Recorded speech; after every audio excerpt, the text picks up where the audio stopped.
안녕하세요, 팩트남입니다. 오늘은 이전 프랑스 군사 전문지 메타 디펜스의 기사 2부 내용입니다. 1부에서는 현재 캐나다 잠수함 사업에 대한 현황과 이번 메타 디펜스의 평가 기준을 설명드렸습니다.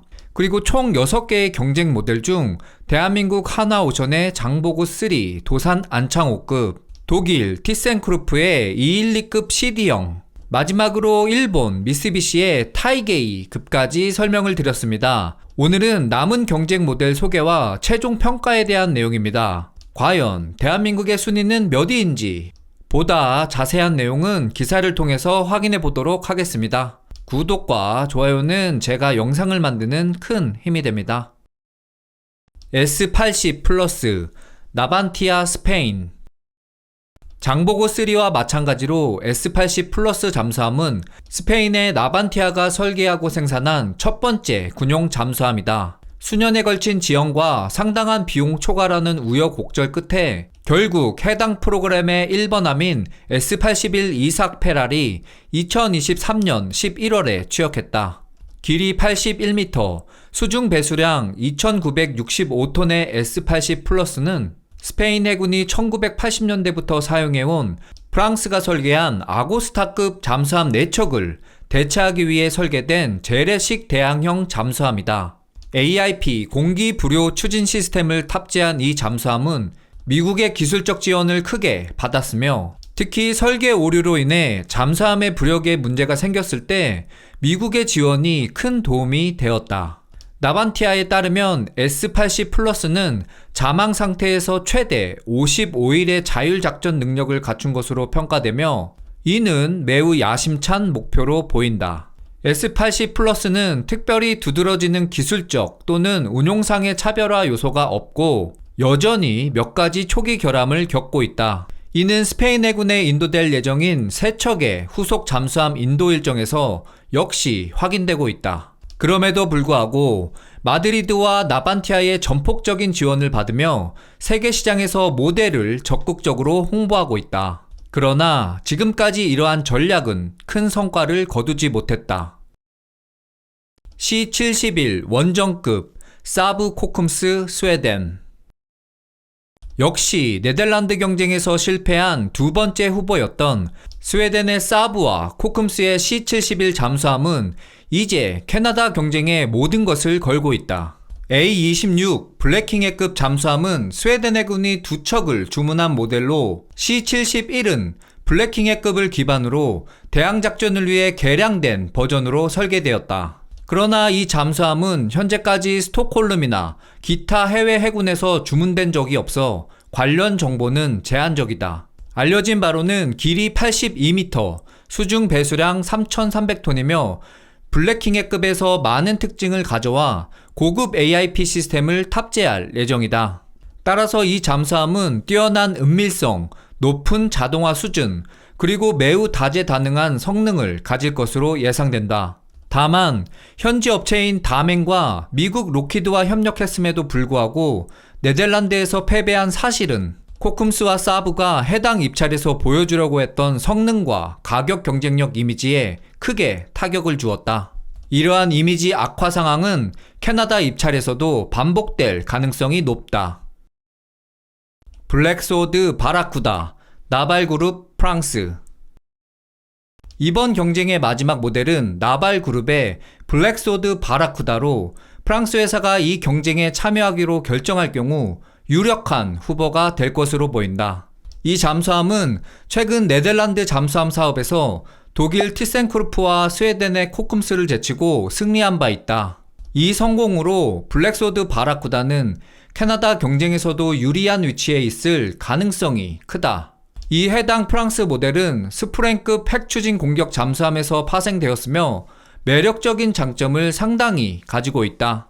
일본의 타이게이급과 마찬가지로 리튬이온 배터리를 탑재하고 있다. 나발그룹은 AIP 기술을 배제하고 이 새로운 배터리 기술에 집중하고 있으며 이를 현재 가장 효율적인 추진 시스템으로 평가하고 있다. 또한 바라쿠다는 핵추진 공격 잠수함에서 직접 도입된 기술인 펌프젯을 활용할 수 있다. 펌프젯은 캐비네이션 소음, 즉 프로펠러 기포가 생기면서 그 기포가 터지는 소리를 줄여줄 수 있는 덮개형 추진 프로펠러로 해당 잠수함이 수심에 따라 12에서 16노트의 속도를 유지하면서도 6에서 8노트로 운항하는 재래식 프로펠러 잠수함만큼 조용하게 움직일 수 있도록 한다. 이처럼 펌프젯과 리튬이온 배터리의 조합은 블랙소드에게 뛰어난 대잠 능력을 제공하여 적어도 일정 시간 동안은 적의 핵 추진 잠수함에 대응할 수 있도록 한다. 이는 특히 러시아 해군에 대해 큰 강점으로 작용할 것이다. 마지막으로 블랙소드 바라쿠다는 가격 경쟁력이 뛰어나다. 실제로 네덜란드 잠수함 사업에서 나발그룹에 제하는 두 경쟁사보다 25% 저렴했으며 이는 특히 현지 산업 기반을 가지고 있었던 코큼스 다멘 연합을 상대로 프랑스의 제안이 성공하는 데 결정적인 역할을 했다. 순위를 결정짓기 위한 5가지 평가 기준. 이 6개 잠수함의 설계를 평가하기 위해 캐나다 해군의 요구 조건에 맞춰 5가지 주요 기준을 설정했다. 각각의 설계적 평가 요소들을 1점에서 5점까지 점수할 것이며 여기서 5점이 가장 높은 점수이다. 첫 번째 평가 요소, 헌터킬러. 헌터킬러는 잠수함의 대잠전 능력과 다소 덜 중요할 수도 있지만 대수상전 능력을 포함한 모든 잠수함 전투 능력을 의미한다. 캐나다 잠수함들은 대서양, 북태평양, 그리고 북극해에서 작전을 수행해야 하므로 이 능력은 필수적이다. 특히 이 지역에서의 중요한 위협은 러시아 잠수함들에서 비롯된다는 점을 고려해야 할 것이다. 이 분야에서는 블랙소드 바라쿠다가 리튬이온 배터리와 펌프젯의 조합, 그리고 높은 은밀성이 높게 평가되었다. 따라서 방어 측면에서 러시아의 모든 잠수함, 특히 SSN과 SSGN에 대적할 수 있기 때문에 최고 점수인 5점을 받았다. 타이게이급과 212급 CD형은 리튬이온 배터리 시스템이라는 요소가 플러스 요인으로 작용했고 C71은 높은 은밀성을 갖추고 있어 각각 4점을 받았다. 스페인의 S80과 대한민국의 장보고3는 오직 AIP 시스템에만 의존하므로 잠복 작전만 가능하여 3점을 받았다. 두 번째 평가 요소, 지상 타격 능력. 최근 몇 년간 대양 작전용 잠수함의 주요 기능으로 자리 잡은 지상 타격 능력은 재래식 잠수함 모델에서도 상당히 중요해졌다. 이 분야에서는 10개의 수직 발사 시스템에 탄도미사일을 탑재한 대한민국의 장보고3가 당연히 최고 점수인 5점을 받았다. 블랙소드 바라쿠다는 사거리 1500km에 해군용 순항 미사일을 발사할 수 있고 헤이그가 선택한 미국 토마호크 미사일도 사용할 가능성이 있어 4점을 받았다. 212급 CD형, C71, 타이게이급, 그리고 S80 플러스는 3점을 받았다. 현재까지 이들 모델은 순항 미사일을 실제로 탑재하지는 않았지만 중거리 대함 미사일에 지상 타격 능력을 부여하거나 재래식 순항 미사일을 장착하기 위한 연구가 진행 중이다. 그러나 이들은 모두 수입 모델이다. 세 번째 평가 요소, 북극 항해. 북극 해역에서의 항해 능력은 캐나다 해군의 우선 요구사항이다. 이 분야에서 티센크루프의 212급 CD형은 리튬이온 배터리와 AIP 시스템을 동시에 갖추고 있어 최대 점수인 5점을 받았다. 이는 잠수함의 자막 능력을 강화하여 다른 모델보다 자망 시간이 길고 새로운 배터리가 제공하는 강력한 출력도 유지할 수 있게 한다. 타이게이와 바라쿠다는 리튬이온 배터리가 제공하는 더 높은 유연성과 출력 덕분에 안전성이 강화되어 4점을 받았다. 마지막으로 C71, S80 플러스, 장보고3는 전통적인 배터리와 AIP 시스템만을 갖추고 있어 3점을 받았다. 네 번째 평가 요소, 현지 생산 및 기술 이전. 계약 규모와 기간을 고려할 때 캐나다 계약에는 현지 생산 및 기술 이전의 비중이 클 것으로 보인다. 이 요구사항이 엄격하게 적용되므로 모든 제조업체가 이를 충족해야 한다. 그러나 이 분야에서의 경험과 전문성은 제조업체마다 차이가 있다. 이 분야에서는 나발그룹과 티센크루프가 5점을 받았다. 티센크루프는 터키의 레이스급과 대한민국의 장보고 2급을, 나발그룹은 인도의 칼바리급과 브라질의 리아추엘롭급과 스코펜급 잠수함을 성공적으로 현지 생산한 최근 사례가 있다. 코큼스와 하나오션도 호주의 콜린스급과 인도네시아의 나가파사급 잠수함을 현지에서 제작한 경험이 있으나 두 주요 제조업체에 비해 제한적이고 시기적으로도 더 오래되었기 때문에 4점을 받았다. 나반티아는 현지 생산에 대한 검증된 경험이 있지만 잠수함 분야에서 확인된 사례는 없다. 따라서 스페인의 나반티아는 3점을 받았다. 미쓰비시와 일본 방위산업은 헌법상 군함 및 잠수함 분야에서 현지 생산 경험이 전무하기 때문에 2점을 받았다. 다섯 번째 평가 요소, 가격. 가격은 공식적으로 가장 결정적인 요소로 제시되지는 않지만 실제로 결정권자들이 가장 주목하는 요소이다. 나발그룹의 블랙소드 바라쿠다는 네덜란드 경쟁에서 티센크루프의 212급 CD와 사브 코쿰스 다멘 연합의 C71보다 25% 저렴한 가격을 제시해 최대 점수인 5점을 받았다. 타이게이는 일본에서 생산 시 약 7억 5천만 달러, 한화 1조 500억 원의 단가로 경제적이라는 평가를 받아 4점을 받았다. S80 플러스와 장보고 3도 마찬가지로 자국의 적극적인 지원을 받고 있어 초기 수출 성공을 목표로 하고 있으며 간접 지원을 통해 최종 가격을 낮추는 방식으로 4점을 받았다. 마지막으로 네덜란드 경쟁에서 탈락한 두 후보는 3점을 받았다. 현재로서는 자국의 대규모 지원이 없는 한 가격을 크게 낮출 여력이 부족한 상태로 평가된다. 종합 점수.